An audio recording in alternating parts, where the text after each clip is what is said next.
Slimehouse TV, myself Theo Kane, and welcome to our brand new episode of All Figured Out Show and Tell. I said brand new because it's 2020.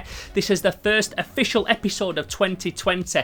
So there will be a video that's been released before this that drops like, I don't know, a few days last week before this, because I always have videos backlogged. But this is the first official video of 2020, so I'm going to be celebrating it with a drink. I've got some Dr. Pepper in here with a bit of ice, and I'm going to be topping that up with just a little bit of this stuff. This is Jack Daniel's Tennessee Fire. I'm not sponsored by these guys. I fucking wish that I was, because I love this shit. We just tipped it up with a bit of this Jack Daniel's Tennessee Fire. And if you're like me and you're a spirit man, Dr. Pepper with Jack Daniel's Tennessee Fire is like the one. It's become like the unofficial drink of my whole crew now. We all have a little one of these to celebrate. Just to celebrate 2020, because last year we had a very good fucking year on Slimehouse TV. I actually dropped a video on the 1st of January, and it was just like a roundup, a celebration of everything that we did through 2019, because I don't just do toy reviews. Toys is like just a small percentage of the stuff that we do on Slimehouse TV. We just released a fucking movie, us boys. We just released a movie, so make sure you check the trailer out for that. It's on Amazon Prime now. Search Unit 11 on Amazon Prime and you'll see a movie that we fucking made, that I and all my friends star in. Crazy shit, man. So 2020 is going to be a good year. I can feel it already. We've got some really cool stuff lined up that I'm not going to spoil and say what it is, because when it drops it's going to be huge. But 2020 is going to be a fucking awesome year for us at Slimehouse. So I'm having a little drink. What I'm going to be looking at today are my first pickups of 2020. Now, they're not actually the first things I got at 2020. They're not the first things I got in 2020. Some of these I bought a long time ago, but they were sat at my friend's house in Atlanta before he could send them me. So I've got a friend, Wayne. You know about Wayne, I talk about him on this show. He's in the All Figured Out Florida special episode, and throughout the year, if I see things that I like that are in America, I purchase them and then I get them sent to Wayne's house, and then Wayne keeps them all at his house, and then when he's got like a box full's worth, he sends them over to me in England, so I only have to pay like one big shipping fee rather than lots of little ones. Now, he sent me this stuff, and for some reason it got like rerouted and ended up in fucking California. So even though it had an English address on, for some reason it got sent to fucking California. So it's been crazy trying to get this traced and get it back. It was a lot of fucking about. I actually panicked and thought I wouldn't get none of this shit, but he managed to sort it. So big ups to Wayne every fucking time, my guy, because if it wasn't for him I wouldn't have any of this shit. So we're gonna get straight into the first thing, and the first thing is, let me just take my little pile down, my little pile of stuff that I've got, and it's this. So it's not even a toy, but it's based on a toy. It's based on trading cards that are now released as little mini toys and that kind of thing. But it's the Garbage Pail Kids official cereal. Now, the Garbage Pail Kids, to my mind, never had a cereal released in the 80s or the 90s. It was always just trading cards and other merch. Nowhere near enough merch, if you ask me, when it comes to Garbage Pail Kids, because I fucking love that 80s gross out shit. So when I saw that they'd released some cereal, I was like, yo, Wayne, get me some. Go buy me some, and we'll figure out how I get it after, because there's always this weird law with like bringing over certain sweets and certain consumables from America to England. So he basically said that this was a Christmas gift and sent it me over in that box that almost got lost. So I had to get it when I saw it. I don't even eat marshmallows. I'm a vegetarian, so I can't eat like most of the marshmallows that are out there. I love the artwork. This is one of the classic Garbage Pail Kids characters, Adam Bomb, which is like a dude in a suit with a fucking red button pressing it and his head's exploding like a mushroom cloud. So they've reinterpreted that into the Garbage Pail Kids cereal character. I love this artwork. I've always fucking loved this artwork so much. I've got a friend, Joe Grotesque, who works on the Garbage Pail Kids art, and I'm always saying, yo, try and get me on that, man. I'd love to design for the Garbage Pail Kids. That would be like a dream as a fucking an illustrator, to get on that shit.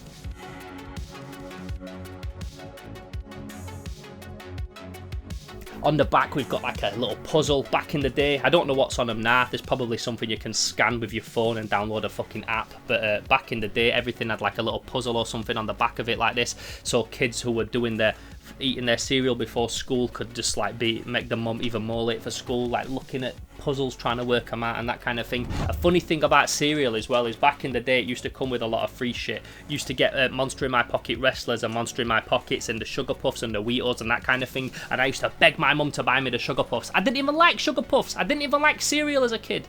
Funny because I love it now and as an adult, but as a kid I hated that shit. I didn't want to eat cereal, but I wanted the toy that came in it. So I'd be like, yo mom, please get me the Sugar Puffs, get me the Sugar Puffs. I'll eat them, I swear I'll eat them, I promise mom I'll eat them. And I never used to eat them, I just wanted them for the monster in my pocket. And my mom, even though she knew I was never going to finish that cereal, she bought it me anyway because she's a fucking legend, my mom.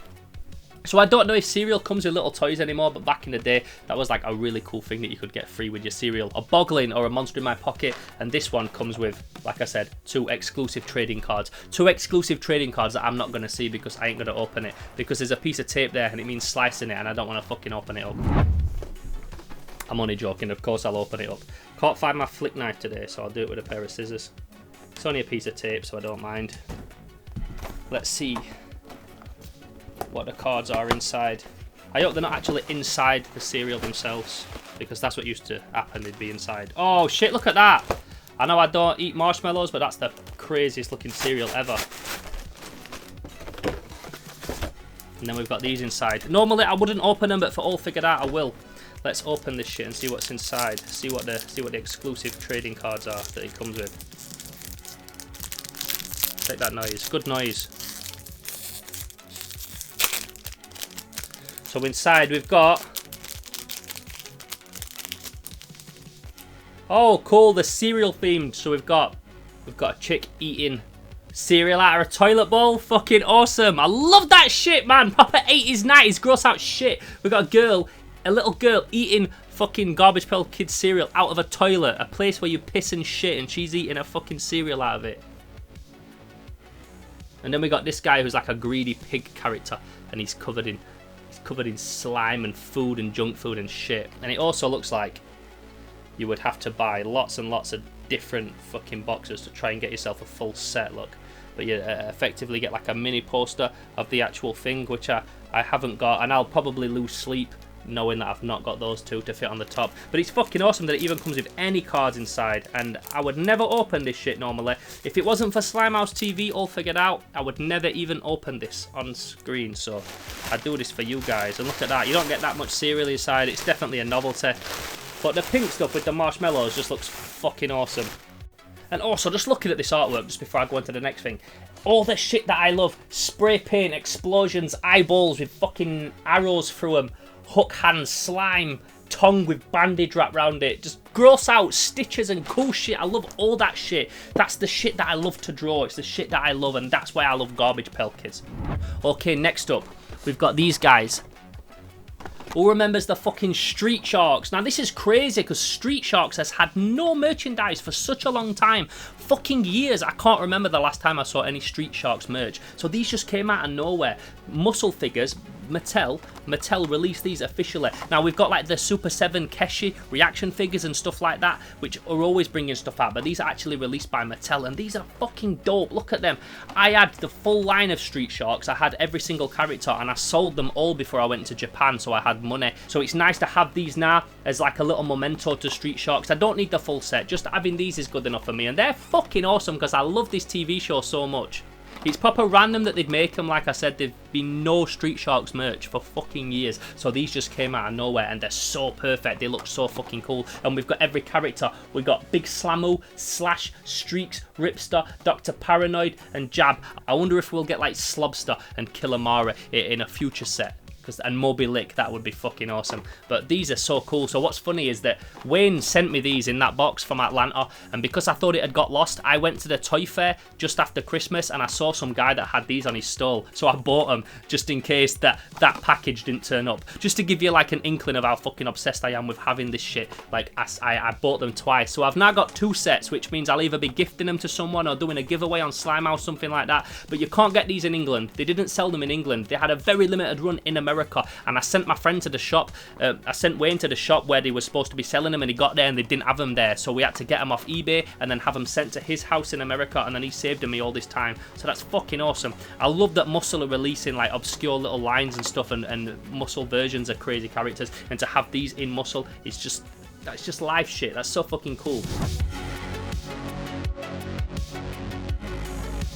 Next up, something that you never thought you'd see on this show, and it's a Funko Pop. We've got Killer Clowns from Outer Space Funko Pop. Now, Anyone that knows me knows that I don't collect Funko Pops. As a rule, I don't collect Funko Pops. Like, I don't want them. I really love the fact that you can have one style of figure and you can have loads of different franchises and movies and music and all this stuff all in the same style. I love that shit. But the actual Funko Pop design is just not for me. It's too cutesy and contemporary looking for me. It's just not my thing. But when I saw that they'd done Killer Klowns from Outer Space, I was like, okay, maybe I'll make an exception for that one. This thing has already gone up in price so fucking stupidly. This must have been like some really limited run. I know it's a 2019 fall convention limited edition piece, but like the fact that these were just in shops at a normal price and now they've gone up stupidly must mean that it was such a limited run and people jumped on these as fucking hectic as I did. I suppose if you're like me and you never buy Funkos and then you buy this one, there must be other people like that never buy Funko Pops but needed this one because it's fucking Killer Klowns from Outer Space. If you've not seen this movie, it's fucking awesome. It's proper bizarre. It's a crazy 80s one with loads of mad practical effects and rubber masks and things like that, and I don't know why it's not more popular. It's another one of them like Monster Squad and 1988's The Blob, them proper cool practical effects 80s movies that just don't get the love that they deserve yet, but they will do, and by having this out, this just shows that there is the potential for merch. And also, I know I don't collect Funko Pops, but if I want to see like more Killer Klowns from Outer Space merch and shit like that, I've got to represent that. I've got to buy into that and show them that, yo, there's a love for it. Now, I don't know if this is tied into the fact that in 2019, Universal Studios Halloween Horror Nights did a whole section that was dedicated to Killer Klowns from Outer Space, and they released candy floss, popcorn, candy bars and that kind of thing. It was fucking awesome. I would have loved to have gone to that shit, but I couldn't go. I didn't go. So this might be the fact. This might have been to tie in with that shit, I'm not sure. But the fact that they did this and then they did that at Halloween Horror Nights lets me think that, yeah man, there's demand for this merch. And I hope there is, because I love that movie so much and it needs more merchandise out there. More people need to see it. So one thing that I do like about Funkos is that they're collector friendly. You can open them up without ripping the packaging. You see how like weird I was even about slicing a bit of fucking plastic and opening a pack of trading cards? As a rule, I don't like opening toys, but Funkos, you can actually open them. They're collector friendly, so that's cool. Gotta have that new toy smell. And he's so cool, man. In this movie, these guys like fire popcorn. One of them makes a dog out of a balloon, and then then it's like a sniffer dog. There's loads of like crazy things that they do, wrapping people up in candy floss cocoons and drinking their blood and shit like that. It's a bizarre fucking movie, but I love it so much. And check that, even though it's a Funko, because of the style of it, it doesn't feel like every other Funko, and because the characters in that film have such big heads, it just lends itself to that style perfectly. I hope that they bring out the other clowns. Well, part of me hopes that they bring them out because I want them, but then the other part of me knows that shit, then I'm going to have to get Wayne to hunt them down and try and get hold of them, and it's going to be a fucking nightmare. So, if they do bring them out, please let it be when I'm in America so I can try and find that shit myself. And then finally, we've got this guy. This is Belial from Basket Case by Phantasma. So Phantasma are like an independent toy company that we found on Instagram, actually. It was Wayne again that saw this thing on Instagram and were like, yo, bro, you need this. And I was like, yo, yeah, I do. Order me one, fam. So we had it sent to his house. And this is Belial from a movie called Basket Case. So in this film, there's a guy who has a deformed twin attached to him, like a conjoined twin when he's born. So they cut it off him when he's a bit older. But rather than the deformed twin dying, it stays alive, and this guy has to carry it around in a basket, and it's an evil twin. It goes around killing people. It murders people, then he has to deal with the fucking aftermath and clean up after his brother and shit like that. He's fucking awesome, and it's directed by a guy called Frank Henenlotter. I met Frank Henenlotter because my friend Rob at Celluloid Screams Film Festival brought him over for his festival one year, so we got to meet Frank Henenlotter, and I asked him about filmmaking and releasing movies in the 80s and stuff, and it was fucking awesome to meet that guy. And this is an official release, which is also cool, because as much as I love bootleg shit, when it comes to films like this and Killer Klowns from Mars that don't get enough merch, it's nice to know that there's people bringing official merchandise out. This is also probably a figure that if they brought it out as a Funko, I would have to get, because again, I have to represent that shit when it gets made. There's like a few figures that if they released them as Funko Pops, I would get them. Killer Klowns from Mars, this guy, Toxic Avenger, I would definitely get. and Lord Crumb from Bad Taste. I would definitely get that guy if they made him into a Funko Pop. He's also based on a retro Japanese mad scientist playset where all the monsters and zombies in it was in this kind of style with the arms like that, exactly the same. And because Belial has no legs, he just lends himself to that style perfectly. He's made from a soft, pliable, like vinyl that's softer than the Deathlatron and Duck Boy toys that we make, so it's a bit more like a dog toy. And these was only £20, man. $20 or £20, I can't remember which one it worked out at, but it's fucking nothing, that, man, for that cool thing. And it also sits on a toilet, which is even more cool. It's just, we've got that gross out theme going through this entire show, I think. Nice collector-friendly box as well. You can put him back in his box, keep him safe like that. Fucking awesome, man. Big up to Phantasma, big up to Frank Henenlotter, and big up to Belial, my G Belial, the deformed conjoined twin from Basket Case.